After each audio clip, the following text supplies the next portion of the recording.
రోజు ఇంకో అమ్మాయి జీవితాన్ని నాశనం చేయబోతున్నాడు. పర్వాలేదే, పిలవగానే వచ్చేసావు.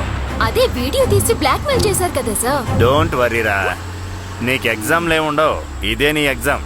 ఇందులో పాస్ అయ్యావంటే డిగ్రీ నేను ఇచ్చేస్తా. ఏంటి దండం పెట్టుకుంటున్నావు? ఎగ్జామ్స్ కి వెళ్లే ముందు ఇలా దండం పెట్టుకుని వెళ్ళమని అమ్మ చెప్పింది సార్. ఏ దేవుడు వస్తాడు? నా దేవుడు ఖచ్చితంగా వస్తాడు.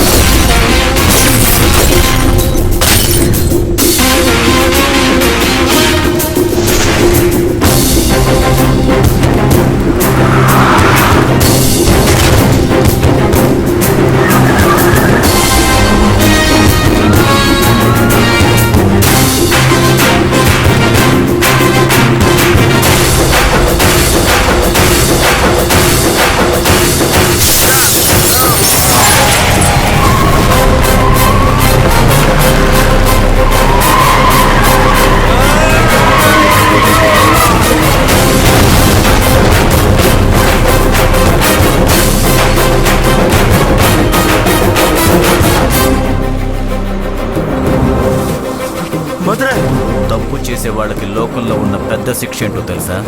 క్షమాపణ. నేను నిన్ను క్షమించిన పైవాడు వదలడు కదా, మర్చిపోతాడా?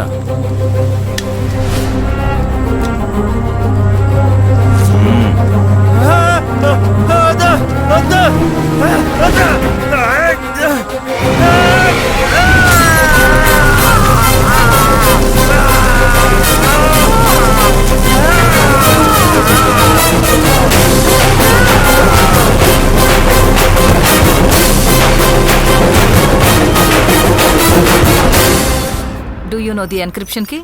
Come back. మ్యామ్, మీరు చెప్పినట్టుగానే స్కెచ్ రెడీ చేయించాను. That's it. వెంటనే దీన్ని అన్ని దేశాల ఏజెన్సీలకి మెయిల్ Okay, ma'am. పంపించండి. ముఖ్యంగా ఇండియాలోని చెన్నై. వై చెన్నై? చెన్నై ఇండియాలోని సేఫెస్ట్ సిటీ. అక్కడ అతను సేఫ్ గా కూడా ఉండొచ్చుగా. ఇలా నోరారా నవ్వుకుని ఎంతకాలమైందో తెలుసా? ఒక ముఖ్యమైన విషయం నీతో చెప్పాలని వచ్చాను. అయ్యో చెప్పండి. ఇదిగో చూడు, ఇన్విటేషన్. ఓ అమ్మాయి పెళ్ళా? అమ్మాయికా? ఏయ్ నాకు నా పెళ్ళి.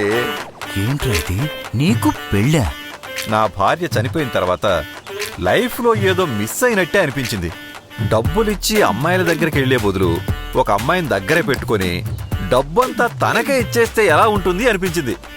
పేపర్లో ఒక యాడ్ ఇచ్చాను, పేరు అడ్రస్ ఇచ్చి నా స్టేటస్ కూడా పెట్టాను. చెప్తే నమ్మవు గానీ 180 మంది అమ్మాయిలు క్యూలో వచ్చారు. అందులో ఇంటర్వ్యూలో సెలెక్ట్ అయినదే ఈ కావ్య కుట్టి.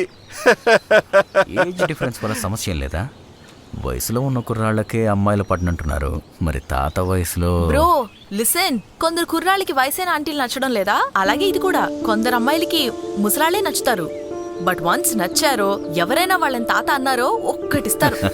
అర్థమైంది. Very nice. సరే, ఖచ్చితంగా పెళ్లికి వచ్చాయి, సరేనా? ఓకే, ఒక్క నిమిషం. ఏంటి? ఒక్క నిమిషం. తగ్గినవన్నీ ఓకే, నీ అందుకేగా దేవుడు మనకు మునక్కాడు ఇచ్చాడు.